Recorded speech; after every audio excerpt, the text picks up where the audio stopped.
फर्क नहीं पड़ता कि तुम किस बुरी सिचुएशन या किस फेलियर से डील कर रहे हो, चाहे वो एग्जाम में फेल होने का पेन हो, ब्रेकअप हो या किसी भी करियर के किसी भी चरण का बुरा दौर हो। जिंदगी सबकी लेती है समय समय पर, और बुरा दौर फेस करने वाले तुम अकेले नहीं हो दोस्त। ये तो लाइफ का अपना लॉ है जिसमें इंसानों के इमोशन को नजरअंदाज कर दिया जाता है।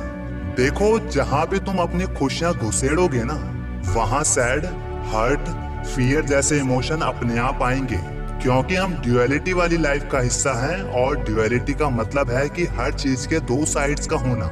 एक हो गया प्रोज और दूसरा हो गया कॉन्स।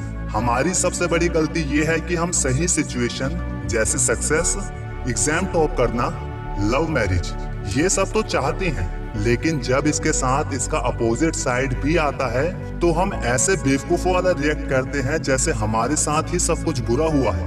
मैं कहता हूँ, आज जिस चीज में तुम्हारी खुशियां हैं ना, वही चीज रिपीट एंड रिपीट करने से एक समय आएगा कि वो तुम्हारे लिए बोरिंग हो जाएगी, और फिर एक दिन वही प्लेजर पेन बन जाएगा। जैसे एक कैदी को रोज सजा के रूप में एक आइसक्रीम खाने को दी जाए तो शुरू में वो भी कहेगा कि कितनी अच्छी सजा है, लेकिन जब लंबे समय तक वो एक ही आइसक्रीम खाता रहेगा, ये उसके लिए सजा बन जाएगी। इसीलिए तुम्हें मजबूत बनना पड़ेगा, वरना लाइफ तो लेती रहेगी दोस्त।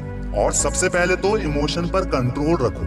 कोशिश करो अपने इमोशन को न्यूट्रल रखने की, जिसमें ना कोई हैप्पीनेस है और ना कोई सैडनेस है। देखो, एम रखो, अपने सपने सबसे पहले रखो, क्योंकि यही जीने का पर्पस भी बनती है। पर एक ड्रीम जब बना लिया ना, जब उस डिजायर पर काम भी करना शुरू कर दिया तुमने, तो बाकी की एक्टिविटीज में अपना इमोशन मत घुसेड़ो, वरना तुम्हारी लाइफ मैस हो जाएगी।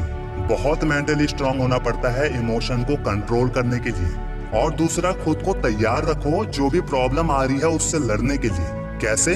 बहुत सिंपल है। अगर तुमने ये बात अंदर तक बैठा ली, कोई भी सिचुएशन ज्यादा समय तक नहीं रहती। इस यूनिवर्स में कुछ भी फॉरएवर नहीं है, ना ही कुछ परफेक्ट है, और टाइम के साथ हर चीज हील हो जाती है। फिर चाहे वो सिचुएशन हो, इमोशन हो या ह्यूमन लाइफ ही क्यों ना हो। एक और जरूरी बात जो तुम्हें जान लेनी चाहिए कि मेंटली स्ट्रांग का ना होने का सीधा मतलब है कि तुम मेंटली वीक हो। कोई भी अनहोनी सिचुएशन के आते ही तुम नर्वस हो जाओगे, और उस समय ना तो तुम्हारा खुद पर कंट्रोल होगा और ना ही खुद के थॉट पर। ये बात पूरी तरह सच है कि थॉट्स को रोका नहीं जा सकता, लेकिन किस थॉट को फ्यूल देना है या किस थॉट को एंटर होने देना है, ये हमारे ही हाथ में है। वरना थॉट्स आते जाते रहेंगे, उस पर कॉन्शियस ही नहीं रहोगे तो वो थॉट कोई समस्या थोड़ी रहेगी। वो जो इंटरव्यूज में नर्वस हो जाते हैं या कहीं भी नर्वस हो जाते हैं, उसका कारण ही यही है। उस समय उनका फोकस आंसर देने के बजाय थॉट्स पर चला जाता है। अरे, जब तुमने सही थॉट्स को फ्यूल दिया होता तो तुम्हें पता रहता ना, इन्हीं विचारों के ग्रुप में से किस विचार को कब, कहाँ, कैसे यूज करना है। और ये थॉट्स को यूज करना आता कहाँ से है? मेडिटेशन और मोटिवेशन से।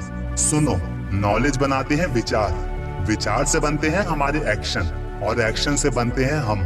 तो सबसे पहली गलती है कि नॉलेज किस चीज की ले रहे हो तुम। अगर तुम नॉलेज ले रहे हो किसी अच्छी मूवी की जिसमें सीखने के लायक है तुम्हारे करियर के लिए, तो वो नॉलेज तुम्हारे थॉट्स बनेंगे। मुझे ये बताओ, क्या रिलेशनशिप कोई करियर है? क्या प्यार, सो कॉल्ड लव, कोई करियर है? नहीं है ना। तो रोमांटिक बॉलीवुड मूवी देखने पर क्या फायदा होगा?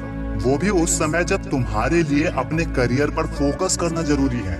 ये मूवी और सोशल मीडिया का ही कारण है कि कंपैरिजन आज इतना बढ़ गया है कि लोग अपना मेंटल पीस खो रहे हैं। और मेंटल पीस खोने का मतलब है मेंटली वीक हो रहे हैं लोग। देखो, मैं ये नहीं कह रहा कि सोशल मीडिया के सिर्फ नुकसान ही है, लेकिन सवाल ये है कि क्या तुम्हारा करियर उससे रिलेटेड है? जिस चीज को देखने से, चलाने से उसकी नॉलेज जबरदस्ती तुम्हारे माइंड में घुस रही है। इसीलिए वो चीज देखो, वो एक्शन लो जो तुम्हारे करियर से रिलेटेड है।